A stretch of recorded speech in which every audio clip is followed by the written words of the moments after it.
And I want to introduce someone to you. Someone that embodies the kind of courage that I love, the kind of courage that I appreciate. So you can expect me as a Palestinian Muslim American to fight for my people.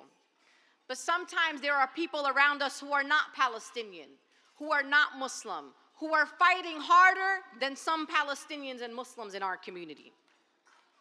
Sisters and brothers, there's a petite little package of a woman that you see oftentimes on the internet. And she is a powerhouse. She is undeterred, unbought, unbossed. And oftentimes I ask myself, how did this lady get into that room? She gets into every Senate hearing. She gets into private meetings. She gets into fundraisers for opposition. And all of a sudden you hear her beautiful voice chanting for justice, disrupting injustice, and disrupting our opponents all across this country. This woman is a hero, and she is going down in history. And I am so proud that CAIR tonight is honoring her as one of the most incredible anti-war activists in this country. So CAIR family, Washington, D.C., friends and family who came from across the country, please give it up to our dear sister, Medea Benjamin, co-founder of Code Pink. Get on your feet for Medea.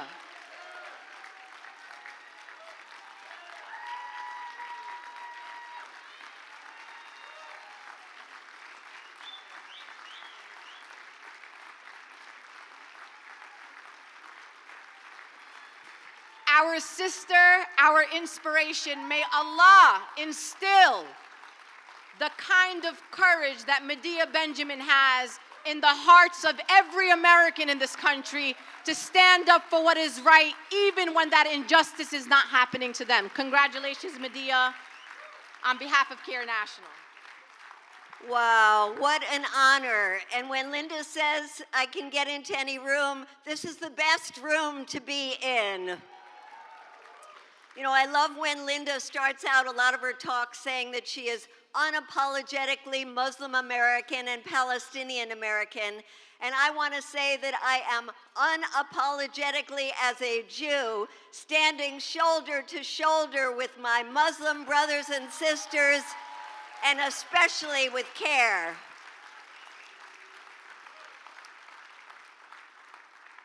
I know that we are all feeling an incredible heartbreak every day that we get up and we say, is this genocide still going on? And indeed it is. I can't get an image out of my mind that I saw this week with a little girl, her mother beside her on the hospital bed, her legs chopped off. And they said, the doctor said, he could have saved her legs, but there were no antibiotics. No antibiotics.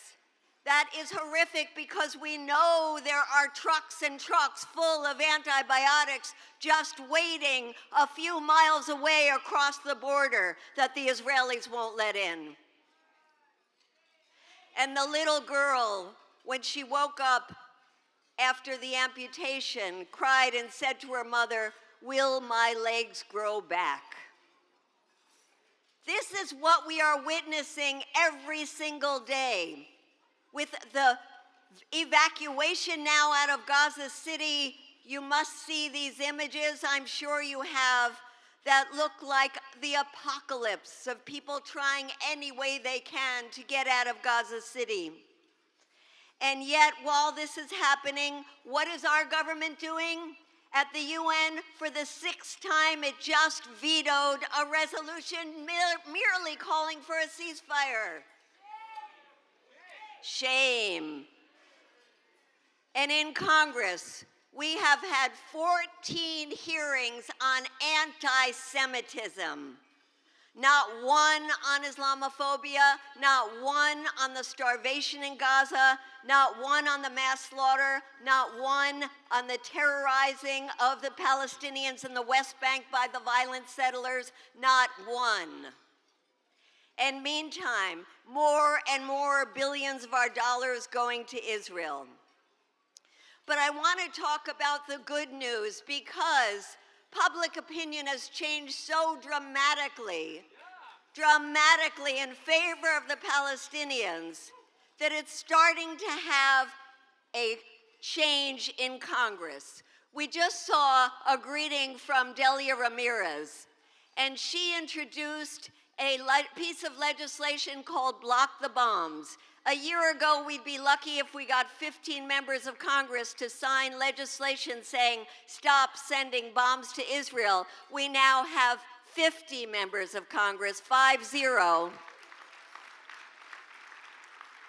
When Bernie Sanders introduced a resolution to stop sending certain weapons to Israel, the last time he did it, it was 15 senators. This time it was 27 senators. That is progress.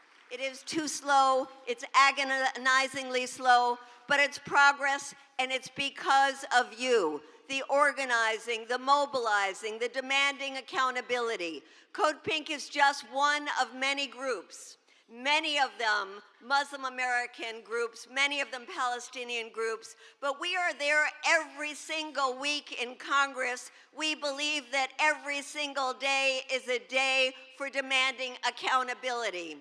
And we ask you to join us if you can any day, even for a few hours, to go with us walking the halls of Congress, pushing for good measures like Block the Bombs, pushing against the bad ones, and telling the members of Congress, you work for us, not for a foreign government. And I want to say that our work is sustained by this organization, by CAIR, because we know that whenever a Muslim family is attacked here in the United States, CAIR is there. We know when a mosque is vandalized, CAIR is there.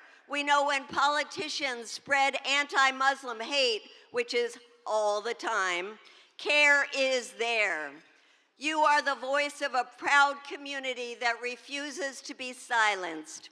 So tonight, let's lift our voices together in a little bit of activism. When I say something you like, you say, stand up, fight back.